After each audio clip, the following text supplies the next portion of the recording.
All right. In this episode, I have been wanting to interview this guy for such a long time. He helped me and my startup team validate our product idea.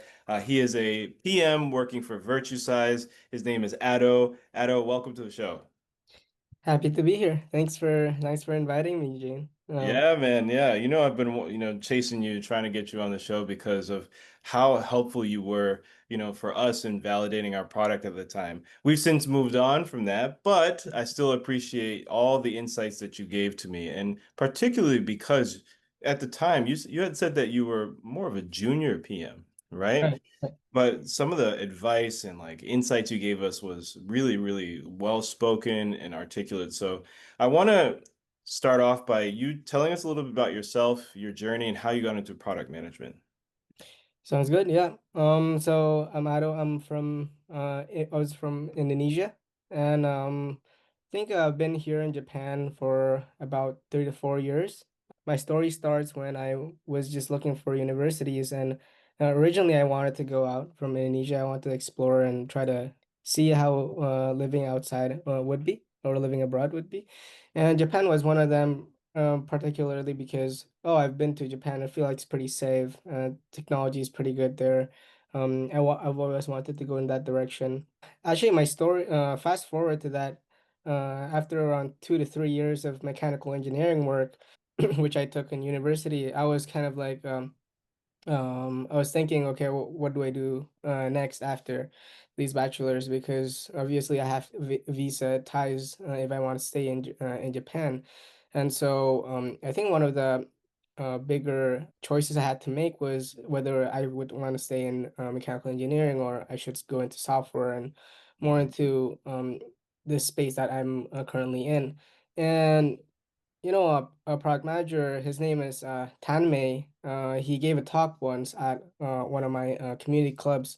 It was a Google Developer Student Club at Waseda at my university, and he introduced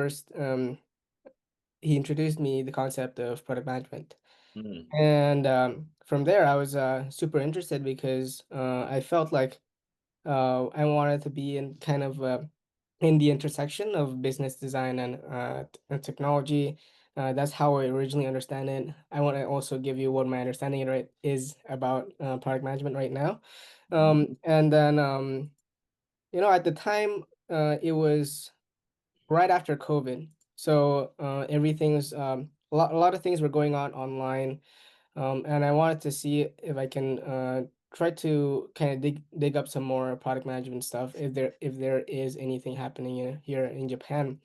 And obviously at the time there wasn't a lot of communities, I think, as much as we have right now, fortunately. But at the time, the one name that really pops up a lot was Product Tank. And Product Tank was and is remains like one of the largest product communities here in Japan.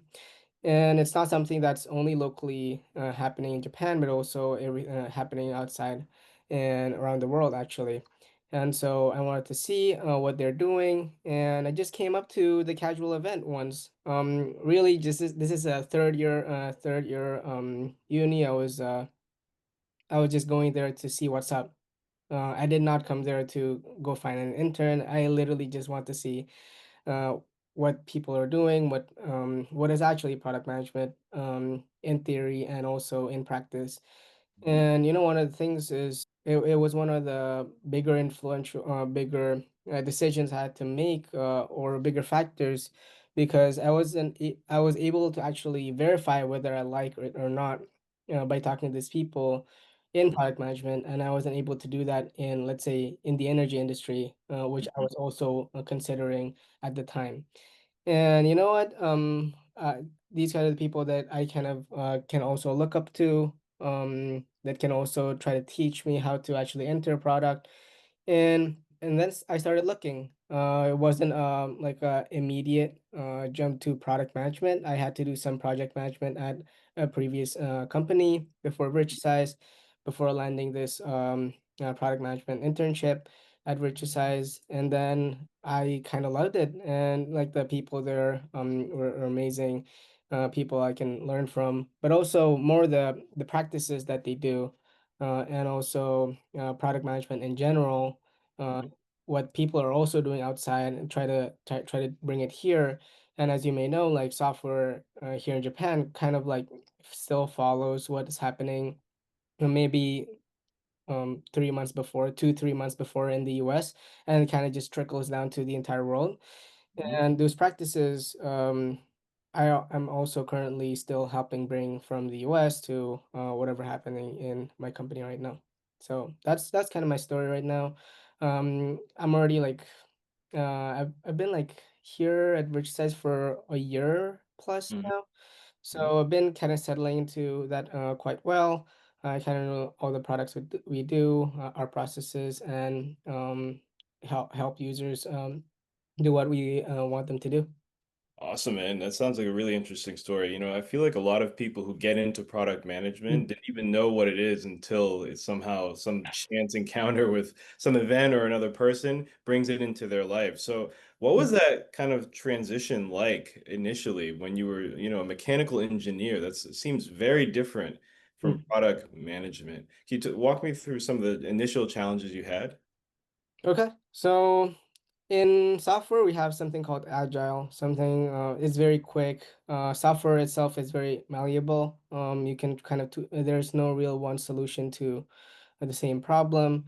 Whereas mechanical engineering, we do a waterfall methodology, Mm, which means you want to fix on the design first, and then you actually want to build it because you can. It's some things are reversible, and you can't just iterate mhm, that quickly in terms of manufacturing and production. And so, just from that process itself, it was it was kind of the challenge of in mindset, like okay, so I can actually just try to do it myself first, and then iterate later as compared to actually making it perfect in the design and maybe start building from there. But I think one of the things that helped was I didn't immediately go into trying to find internships. I had to do like some other projects, and I had like boot camps to join to see actually mhm, how software teams operate. So mhm, two notable ones were Japan Product Camp and also Japan Venture Academy. Uh, the first one I did a Japan Product Camp. It was also co-founded by Tanmay, and Japan Product Camp was it was merely introduction to people who want to transition to product, whether they're university students or junior professionals. And we had a like a problem use case that we had mhm, to solve within the period of the boot camp. And every single week, we would have these domain experts that mm, that will teach us how to solve a user issue, or how would you do a QA test, how would you prototype. And so I think that's kind of give me lessons the difficulty a little bit in terms of mm, transitioning. Of course, product management. I think that at the time, Lenny's was already out, and then a lot of the product management was I think it was pretty hot. It was like maybe hotter then than now. People were trying to look for product management roles, roles opening everywhere, and so it wasn't really that particularly so hard to find knowledge as so mhm. in software in general. I think that's one of the best things about software.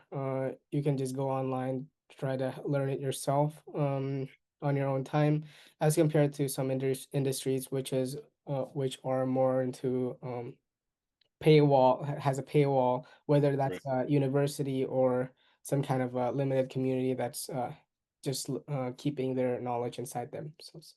That's actually very interesting because, when people hear tech, they think, oh, everything's programming or everything's like you have to go to school for 4 years or something like that, right? But no, there's actually a lot more roles that are more just communication based, kind of like product Yeah, management, right?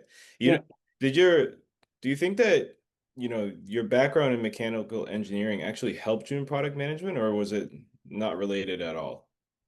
Mechanical engineering, because we do waterfall methodology, you have to be very clear on your specifications, what you're trying to build, and so communication still really helps there. Mhm. But I would say even like I've just noticed this like towards the end of the university, but I kind of always been like in that like being in that role when you have like you group projects or Mm, whatnot. I would be like the one communicating with the evaluators, or like presenting or asking answering questions would be like mhm, something I would take on. And I kind of like actually like, try to explain what I do very clearly, mm, and also try to and from the question that I had to answer, I was able to kind of learn how to better communicate myself in future communications. But really, communication was never really my strong suit up until university. mm. With it was no particular reason. I would say maybe also Zoom helped a lot. Not that it became super boring or Yeah. uh, everything needed some more effort compared to just meeting in person. But also, when you're talking in Zoom, you have to be very clear on what you want to say. And Mm, especially at that time, people may or may not be on camera. So everything is like only audio, and you have to try to deliver all the things you say very clearly, and not everyone's like super proficient in English too, and so you yeah. have to like try to accommodate people who are less proficient in English. And so just those kinds of really small challenges you can, I think, take away from that. And you're right, like communication based skills are pretty much something we can pick up already in our lives, not something that you have to take on a communications class, or it's literally every single communication that you do. And I'm sure people communicate in some way or another, whether it's text based or whether they like talking in calls. And so Mhm. this is not something that you have to kind of like actively work on, but you can start looking first, and for things to change in your life. Absolutely, man. You bring up a really good point about video calls because Mm, I say this all the time in some of my other videos in the sense that communication is not just the words that you say. It's yeah. also body language, it's facial expressions, your tone of voice. So if you're Mm, only getting like the tone of voice and then obviously the words that come through, if they're not on camera, you can't really tell how they're feeling, right? yeah. You get a lot Yeah. of feeling based on that. So I 100% agree with you. Yeah. There isn't really like one way to uh how do you say it? Like there are key ways, and it's very communication is very context based, and to find context is not only words that you want to look for. No, yeah, we're visual creatures. We need that Yeah. extra stimulus, right? Exactly. No, Yeah. man, yeah. So, obviously people who are good communicators will thrive in product management, but what other types of skills do you think a good product manager must have? I think you have to be analytical, in a sense that before you try to communicate, you have to have a vision in your mind that's really in a list format, or something Mm, that you can actually explain rather than like an abstract idea. And so try to solve problems analytically and really in order, because that's how you're going to talk about it, even if some things can be simultaneous. But inside your head you have to be very analytical, try to see it in very different perspectives is number two. And so I think those two are probably the ones that I can think about right now. mm, So analytical skills and just being able to see from different viewpoints. These are super super important, because whatever the things you said to your engineers might just go over their head if it's really not of interest to them. And so that will also apply to business teams, or even higher stakeholders. Like you don't have to be very detailed with them; just have to know what they really want. And this is also case basis. This is something that you have to actually know them first. And it's fine to not get them at the first go, but the important thing is just outside of product management itself is being able to build a rapport with them, and from that building a rapport with anyone that in the company, you can actually better communicate with them, mhm. and actually communicate very effectively, and knowing how they would like to to communicate with you. All great points, man. Actually, that last part that you brought up is actually talking about empathy, right? And Mhm. understanding from different people's perspectives, things. As a product manager, you need to be knowledgeable of both technology and also business. Yeah. You coming from that mechanical engineering background, how much have you learned about, software and business, and which one are you more interested in? I said in product management, you're kind of in the intersection of business and tech, but I would probably say it's really the four pillars of that is product management drive strategy, they drive vision, they drive design, and also they drive execution. And really, everything the product manager does is related to that. And so I may not know everything about the technology, that's fine. But if the technology is related to my project, I'm gonna go and try to understand that. And so whatever project I'm assigned to, I'm going to try to see like what possible technologies are we using or looking into our infrastructure, like how are we building things, and Mhm, see from there like really how do we do things and what are the trade-offs if we make this little tweak. mhm, It will probably have to, or require a big infrastructure change. Then we need to try to see a different way of doing it. So I think when you to answer your question, like to business or tech, business itself, I may not have to know the very technical jargons of business, but generally we do price. I'm also doing something with pricing, mm, and one of them that's really important is like really what's our cost first, and then I just see our margin from there. mhm, And I'm just like being very simple here. Of course, in practice, it probably requires more things to do. But in essence, it's business is of course a lot about making money, but also in B2B is at least it's also making relationships. And mhm, so it really is how we communicate to with the clients of the changes that we make, and what is it about that the changes that we make and what impacts is it does it bring.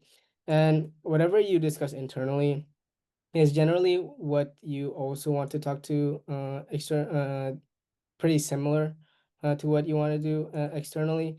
Obviously, there's some like different narratives you want to give if you want to talk to different clients, but it really is something that me and the business team are working on. And as someone that's junior at the start of my career, I continuously keep on asking for feedbacks of how I'm doing and what kind of business components do I need to understand? So that's also happening with me for tech. Like as someone that who's mechanical engineering, I may or may not know. I may know C or I may know some programming concepts, but when it comes to really like programming and coding, it's not something that's really not my strong suit, or even something that I can like contribute in the business. But I still have to understand what changes need to be made and what they're actually doing to make those changes. So like mhm, like I started with debugging. I started with by just like playing with dev tools on the browser, and so these kinds of parts like I'm actively learning to just lower the technology barrier for me to understand, and that also helps me communicate with the engineers a lot better. Like I'm also starting to take like data tasks, so SQL stuff. Of course, this also has been helped by what LLMs has been providing.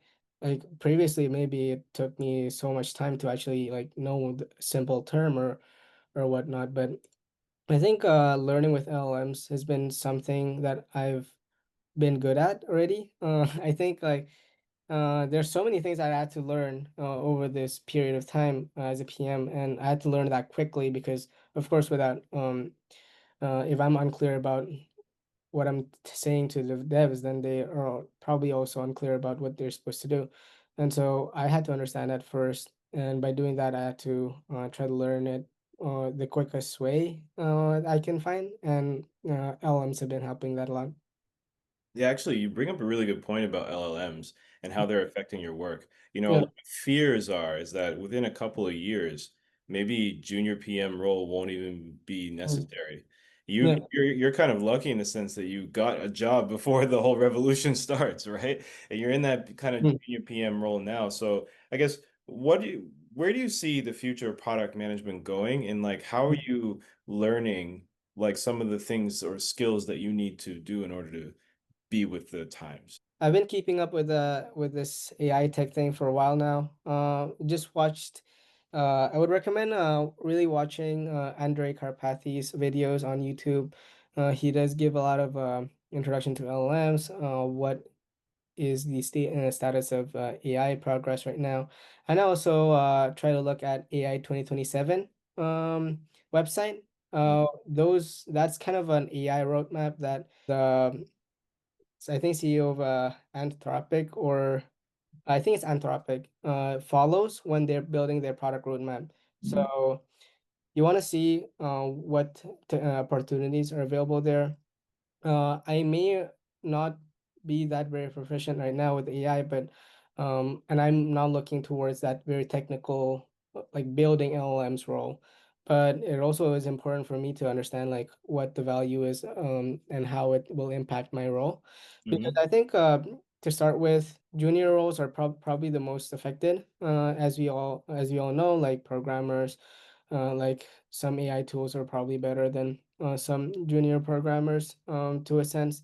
And then like it's going to get better. And so how do you kind of compete? And the thing that is pointed out very clearly is that you don't want to compete with AI because you're gonna lose. Mhm. They're going to be infinitely better, or even more than 10x better than you. And so but what they're not going to be able to do is, as PMs, actually, we don't only create PRDs, we don't only do presentations, but as I said, the true value is to drive those four things, to drive the vision, to drive strategy, and to drive vision and execution. And I think PM would probably still be as a collaborative role instead of an IC, like you.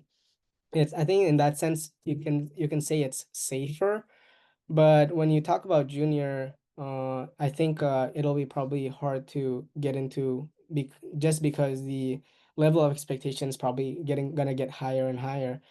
And so if I had to answer like what's gonna happen to junior PMs, then I think junior PMs would probably be, or if you want to go into a junior PM role, you would probably have to try to learn using these AI tools, and try to act like as a PM, and try to kind of like there will be a portfolio of product cases that you want to build, just like design portfolio that like designers do when they apply. There would be something like that for a PM role. Very interesting. I wonder how somebody goes about building that portfolio if they can't get a job in a company, for example. Like, do you think that a lot of, these people interested in product management might have to start off their career in entrepreneurship? Because I see a lot of parallels between the two, right? Yeah, A lot of parallels between entrepreneurs and PM. So yeah. do you think that might be a way of doing it or? Yeah. So when I was talking about like PM portfolio is you really want to start with the pain and the problem. And that doesn't mean like you have to go into a company and try to solve that. You can just and as AI is getting better, you're going to be able to build on your own, Hmm. even if you're a junior person.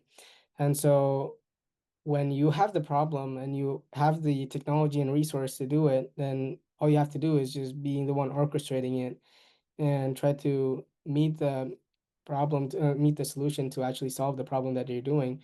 And then you can see the impact, which is exactly what a PM does, except right now, like you're not under any company, and you might make money, and which is essentially entrepreneurship, as you said. So maybe this is something that's the beauty of AI is like you are able to do these things on your own without like under the hood of a company or anything. So yeah. I actually think that it's actually a really good outcome. If we Yeah, create more entrepreneurs in this world, I mean, that's amazing, right? yeah, It's really democratizing like technology for everyone. Anyone can build an app now. Anyone can be a vibe coder, right? That's a new yeah, term that's coming out, right? So, I think that it's definitely an exciting future, but it's one that might give some people a little bit of anxiety. yeah, If you're in a university studying computer science or you're studying business, you've heard about this role called product management that there's no university courses for, right? It's yeah, a major you can major in, but then you want to get into that role, but then it's extremely hard. Um, I guess, you kind of found a community in the sense that you found some communities and some resources, right? What advice would you give somebody who's in university now, interested in product management, that you know wants to get into the role but has an uncertain future ahead of them? I've had this conversation with someone who's not really directly in a product management internship, but in an adjacent role. And one thing was just like the reason why you're not there, you're not in the product management position at your own stage is really trust. And you want to start building that very early in your career. And by and to build trust, you need to like build the rapport with them, like try to show value, show your impact. And it may not take a short amount of time. You need some time to actually show your value, show that you're working correctly, you're working hard. But also, you are the one that needs to drive that vision forward. You have to try to talk to your manager, maybe, that you want to do a product management internship, or a product management kind of role here in the company. And actually, I'm glad that the person actually did that, and he reached out to his boss, and then like said like, "Oh, I want to do something like product management because this is what I want to grow to in my future career." And then he actually got that role.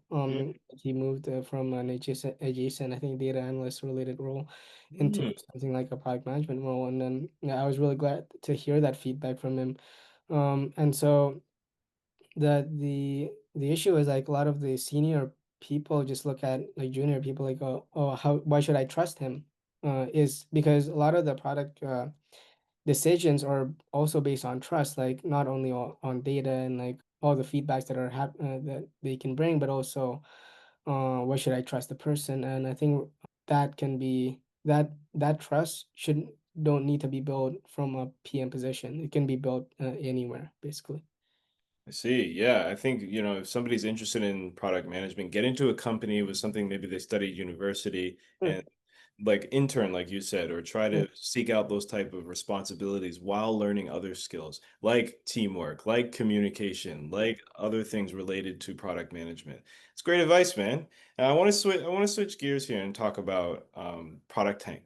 okay. Yeah, this is something where you first attended some of the events Yeah. and now you're Mr. Big Shot hosting, right? Tell me a little bit about your Yeah. role at Product Tank, and obviously your good friend and former podcast guest, Aaron Bomar. You guys. I remember going to that last event, back in April. It was a lot of fun. So tell me a little bit about how you got involved with that. Okay. So I joined Product Tank because it was one of the communities that I found online for product management, and it was also somewhere I got invited by Tanmay, so he usually joins there, and I just like yeah, sure, why not? Like let me go see. And a lot of times actually during Product Tank, we may or may not talk about product.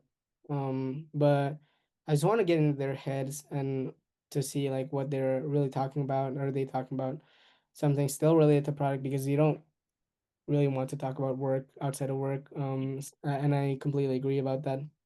Some people have their own ways of dealing with work, Mhm. and they want to keep work in within only work. But also just want to talk about like recent technologies that are coming out. What do you think about this new release, or what have you been doing? Really, I think the thing that made me really want to be an organizer was when seeing regulars just talking to each other, like their first conversation is like how are you doing and how is your company doing. So I think it's not really always about the product. It's a community a product for product sorry community for product managers. But just seeing those relationships being built was really meaningful for me, and I wanted to see like, oh, this community needs to go and needs to continue. And we were at the crossroads of like just some organizers leaving for personal reasons, or for going abroad from Japan, which is completely understandable.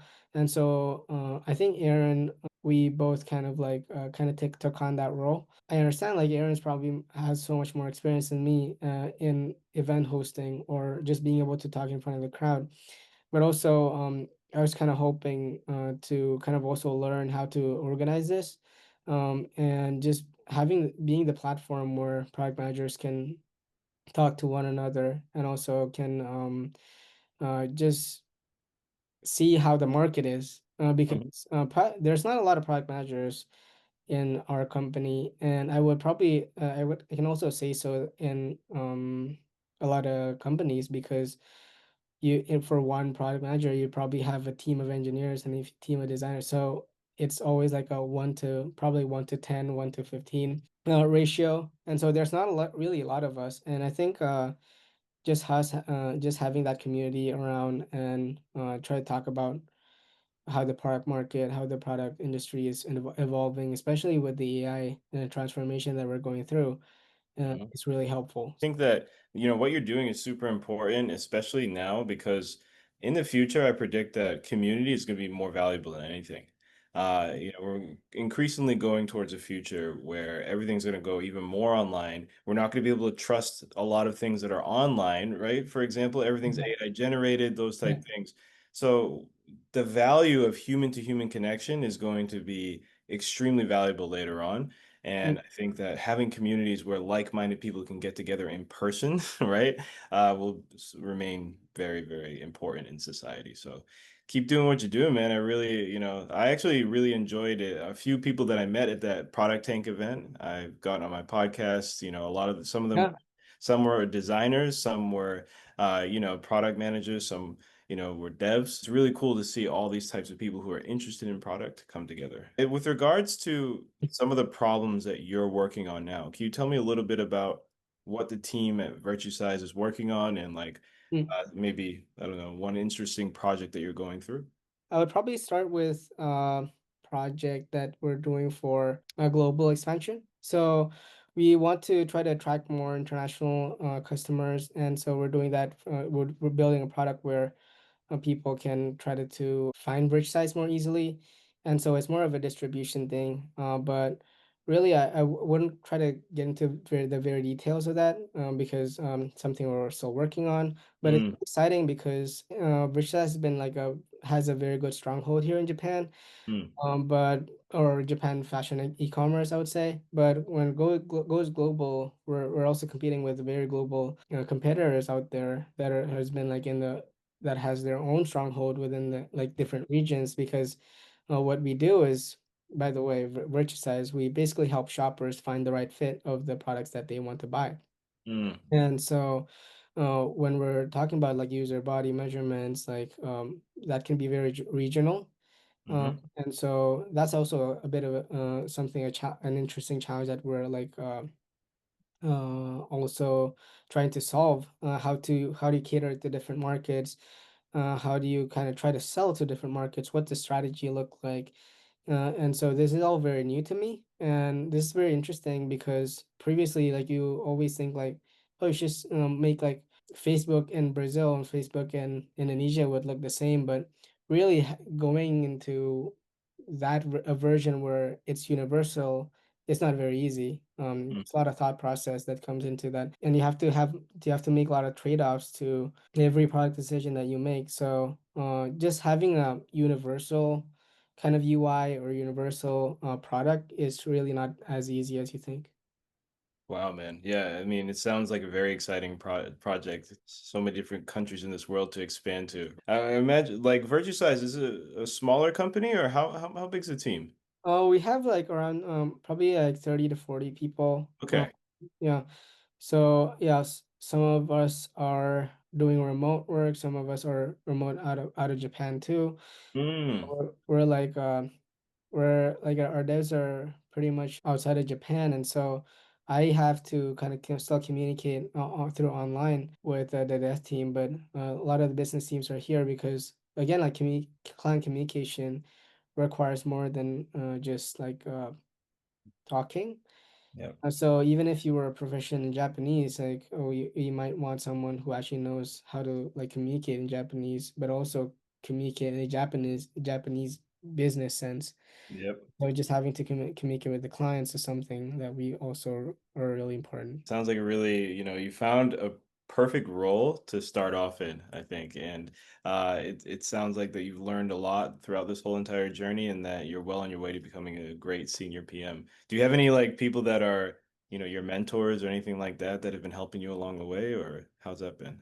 Of course, of course. I think that's also one of these my personal reasons why I continued Product Tank, just in continuous search of mentors. One thing that I've like picked up is like you don't have to have like one mentor. You can just have like one mentor for each kind of thing that you want to grow into. Well, and no one's perfect, and not everyone wants to like the life I want to have, and so just having to pick up like different mentors can also help me bring in like a better decision to do, like make better decisions, and also mentors don't have to be something you always talk to too. I think I've been following this guy. He's called Sachi. His he was a product manager at LinkedIn Sales Navigator. Mm, He was the one who started that kind of project and then scaled it up to like a 200 million project or something. And like I wouldn't say he was like he would be someone I look up to a lot. Like I really like how he describes his work, and just having to be able to communicate effectively and articulate really well what he's trying to say. And so a lot of this like communication skills and let's say like product decisions that they do, or like is really available online. Like I really have to say I'm grateful for what we have already right now with internet. Like you can just go online, try to watch like a Stanford lecture, which costs a lot of money, but is available for you for free. And so these kinds of things you can always just, it's really in the palm of your hands, and whatever you do with it is really up to you. I know, man. I just wish there was a way that, all the information online could be curated for our specific needs. You know what I mean? There's so much stuff out Yes. there, right? So I've had so I didn't really actually have that issue for some time. Like so many AI tools out there. Like how do you even pick? And then like there's like always new releases every week. Like there's Swag. There's like and then like do I have to be worried that I don't know this, or is something I need to really catch on? But really, as product managers, you just have to know, like, try to really pick your scope first, and then see if AI is gonna help with that. But you don't have to actually know like so much of the technical part. Really focus on your value, and just really try to be better at doing that, and scale it even more if you can. We talked about a lot, but is there anything that we didn't talk about that you think that we should have talked about? I have some interesting thoughts about just like AI and what we will be doing. Just like one of them was LLMs would probably be somewhat like AWS we have right now. Probably every company is going to have these LLM subscriptions that they have to pay for in order for them to run and operate. And Mm. so it's going to be something like an OS. And so that's just like one of my thoughts for how LLM is going to be. Well, that's interesting you say that. I remember ChatGPT bought out that company that designed all of like Apple's, OS stuff. Right, right, right. So I wonder how that's gonna turn out later on. Well, it's more of the LM is going to be part of the infrastructure. We had like I think there was an LM blackout for a bit like last week. I don't know if that happened globally or in the US, but one thing I noted was that people weren't able to function because of the dependencies of LMs. Like at least in the more advanced companies, they would be already working with Cursor to generate their code, right? And Hmm. so what that means is if Cursor's down, but what I mean, Claude is down and Cursor's down, then they have to kind of like adjust Hmm. how their work again, and they might not be able to actually operate very nicely. And so I think LLMs will be something that's more of it's probably no longer a nice to have, and we're already seeing that happening. But the it would just spread like how AWS is and cloud computing would be, and each company would probably be paying the same foundational model owners in order to serve their business. I definitely see that happening. It's already happening now. It's already happening. Every single company, every startup has some sort of AI thing, Yeah, yeah, attributed to it. So, oh man, what a world we're about to head into, and I it's know, and it's also something that I'm just like learning also from online, but also everything that's happening. It's very much like when you talk about media and like AI progress, it's probably something more on the Silicon Valley side, and whatever's happening in the world, like the impact is gets roll over just weeks after or even months after. And so you can really see like whatever is happening right now is already, oh, I kind of already knew that like 3 months ago in the US is just like getting mm, here and people are just getting the impact. But it's just interesting to see what's coming next, and especially industry like a global industry it takes a while to adapt. But with AI, it's kind of like every single time, like there is no, you have to always adapt, and we're all being challenged to do that. that's true, man. That's true. You bring up a good point. We should all be following Silicon Valley, like the news and stuff to see what's going on. If you haven't already, I think you should definitely do that because that's some great advice, man. All right, man. So we actually have a closing tradition on this podcast where the last guest will have a question for you, and you'll have Okay. a question for the next guest. So Okay. I want you to think of a problem you have. Okay. Yeah. Have a problem that you're working through. It could be in life, it could be at work, could be anything. Okay. Yeah. I want you to think of someone who lives a completely different life from yours. How would they approach that challenge that you're facing right now? And what could you learn from that perspective? Something that I'm like trying to learn a lot is, and I haven't been able to push myself to do, is try to learn Japanese. I'm just actively learning about AI like every now and then. Like I don't mind learning that all day, but like Japanese, like no, no, like, seriously. Like So, it takes a while for me to kind of force myself to do that. mhm, And I'm just being very clear about that. I mean like learning to business Japanese in a mhm, sense. And I think someone who is completely different from me, someone who is probably a bit more confident talking to just random people, would try to just go into bars and like start talking to Japanese people. mhm, And like I've had this actually a friend of mine who did that. Like he literally didn't take any formal classes in Japanese, and he just started to go there and like go with this Google Translate and try to talk to people, and they're like, dude, are you not shy or anything, or mhm. how do you feel like? I think he just kind of like, well, really he didn't have anything to lose, and I think that's a really good mindset to see. There is no like you're when you're really just starting or just learning, actually when you're just learning, if you put your mindset into just like I'm going to learn, you really don't have anything to lose, and I think that's a he really brought up a really good point. Oh, absolutely. So you can learn a little bit of courage and bravery and, Yeah, yeah, I stuff think from him. Absolutely. Yeah, I actually learned Vietnamese in a similar way. I had to. I was in the countryside of yeah. Vietnam. I had to learn because I needed to know what was in my food and how much it Mm. was. So that's like what was the driving motivator for me. So hopefully, man, hopefully you'll be able to learn Hopefully. Japanese. I'm in the same boat though. It's very hard for me to learn Japanese as well. So yeah, I feel you, man. I feel you. Yeah. All right, cool. Now, what's the question that you have for the next guest? What did you think product management was? And this is probably a bit simple, but what do you think product management was? And how do you feel that um how do you feel now that you are a product management or a product manager, as compared to what you kind of envisioned in your head? So if my next guest is a startup founder, I can change it to entrepreneurship. If it's a Yeah, product yeah. Go manager, ahead. But something more like the expectation versus reality question. I think it's always interesting because really no one really has the same expectation or might be.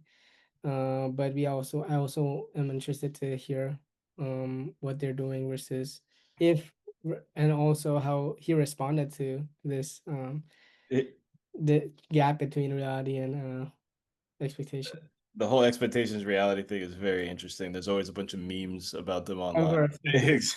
Exactly. Well, cool. Great question, man. As always, I love our, discussions. It's been really great to have you on the podcast, and thank you so Mm. much for doing this, man. No, thank you. Thank you. Happy to be here. Thank That's a you. wrap for this episode of the Product Podcast. If you enjoyed this episode, please leave a like and subscribe on YouTube, follow us on Spotify, or leave a review on Apple Podcasts. It really helps this channel grow. And if you are a product manager or a startup founder who wants to share your story or some of the struggles that you've gone through in your career, then definitely reach out to us. We'd love to have you on.